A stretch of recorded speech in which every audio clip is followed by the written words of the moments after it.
welcome back to Block TV. Last I checked, I'm still Yael Lavie, and it is time for Block Doc, not Animal Kingdom, where we are graced by the presence of the good doctor, Dr. Lionel Wolberger, with us every week to break down the things we don't understand about blockchain. Lionel, great to have you.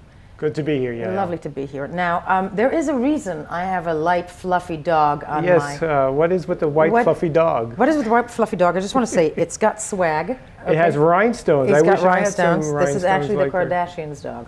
But straight to what we're talking about. Animals are everywhere, right? Oh, yes. And animals are on the blockchain.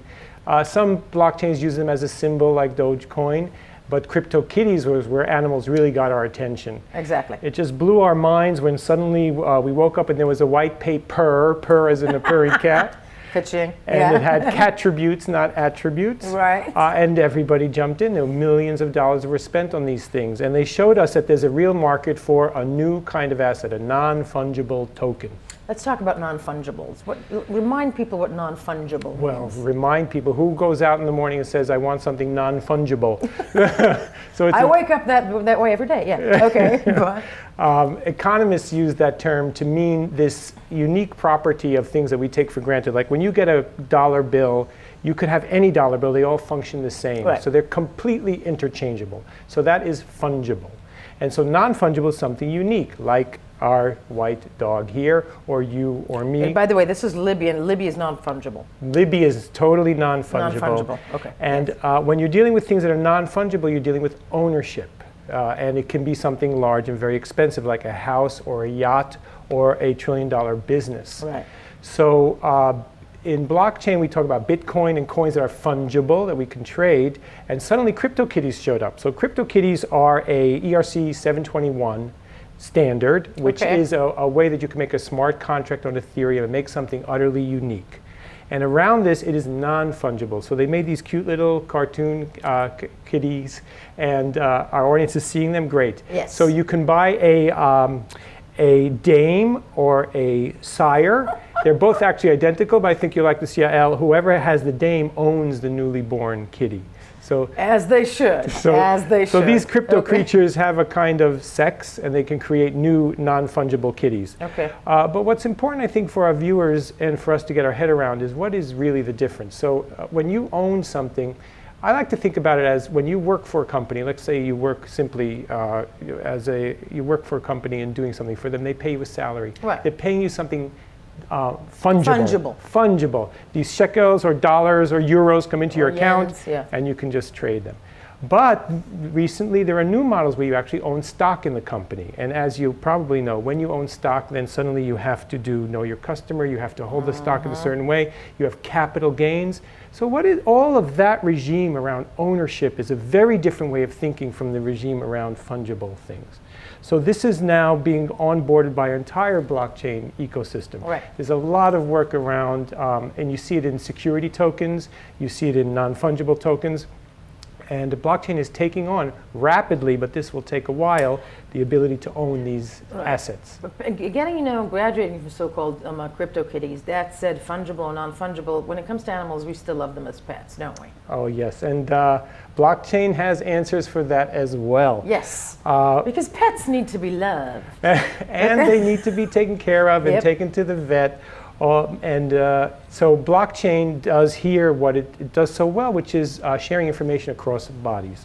And with animals, you don't have all this regulation. You know, if we're tracking human health, so the startups that are doing human health in the blockchain have to be HIPAA compatible in the United States, and they have a lot of regulatory barriers. But the blockchain animal health can move much quicker because they have much less regulation around what they're doing. So there are many startups deploying blockchains that can track whether your dog had his rabies shots, whether your cat whether your cat is sick. And not only that, I think on a greater scale, I think we were discussing before, before we started, on a greater scale, it can track the health, it can track actually on, apropos mad cow diseases, right?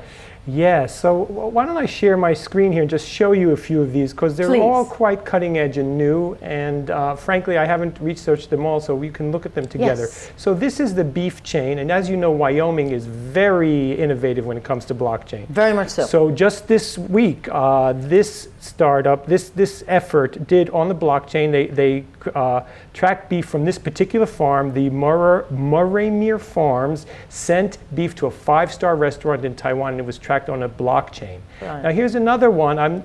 They call themselves the Pets Short Video Community, and they started out making all kinds of promises about what they would do with pets, and now it seems that they've pivoted to videos.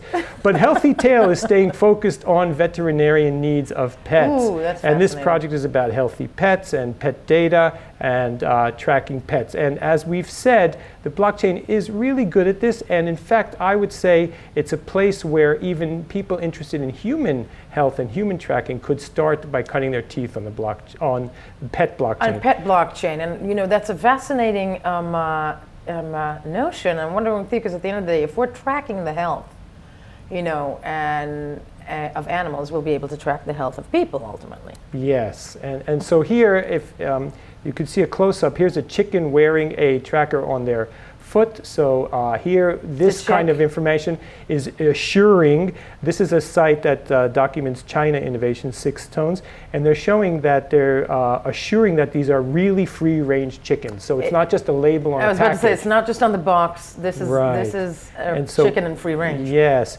and here there was a famous chicken coop feeder where people could pay with Bitcoin Cash, and chicken feed would be dispensed to these chickens. So this is a video made by Mike Ox, and that, yeah, I remember that was all the rage I think, a few weeks ago. And one last one. This is Dogecoin. This is a kind of homemade project by two computer people, and here what they're saying is that as you mine the coins, they donate the money to animal rescue.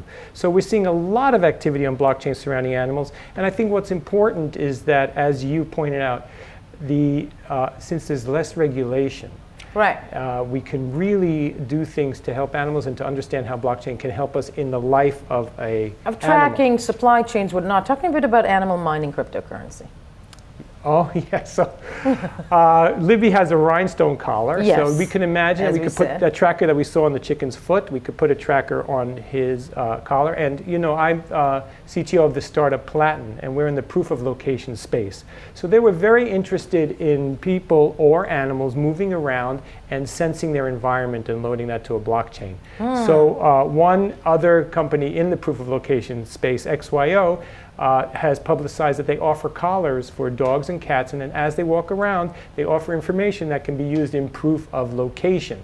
So here, it's not really the location of the animal, but it's the animals contributing to a proof of location network that we can all use for our benefit. For our benefits. And beyond that, though, you know, animals, apropos to track, to search, you know, can it help in anti-poaching? Can it help, you know? Oh, yes, of course. So there, we're all concerned about the wildlife dwindling. For example, elephant tusks being removed and the killing of rhino Ivory horns. market, horrific. The, you know, apropos gorillas, whatnot, the poaching. Gorillas' hands. And, you know, and ways of combating that via blockchain. How does that work? So there are companies, there were already efforts using advanced technologies of drones and AI. And as usual, we see blockchain as an ideal way to have a public data source where you can track these things. So we are seeing efforts in Africa around anti-poaching and tracking these animals and making sure that they're healthy. That they're healthy. And, you know, because animals, you know, we have a weird relationship with animals. We sometimes, you know, they're either pets or we eat them. I don't want Libby to get scared. Well, there's some good news. There are actually many lawyers who are working to promote animal rights in the court system. And it's an unusual section of law that most of us don't hear about every day, but they call it non-human civil rights. And for example, God damn it, they have some. They do. Yes. They have rights. And, you know, if we depend on them so much, then we should take care of them. And the way we take care of people in our nation states is through a court system. So for example, there are lawyers really working tirelessly to promote jurisprudence, which means enabling judges to make decisions. And I know one thing they're looking at is the writ of habeas corpus, which is a law, an ancient law that protects us people, and they're trying to make that something that can apply to an animal. So they're going to use expanding breathing things. Yeah. Yes, and then free some animals from very poor conditions where they're either in a medical laboratory being not treated well, or many of the large industrial feedlots. Right, or the way chickens are treated, apropos, while right. while supplying our needs. And I'm assuming all of that can be tracked on the blockchain as well, right? Yes, and blockchain offers us the chance to automate legislation. So if we can automate some kind of rules around animals, then again, we'll probably see a lot of innovation there, because as we said before, when we're dealing with animals, we have a lot less regulation, a lot less oversight.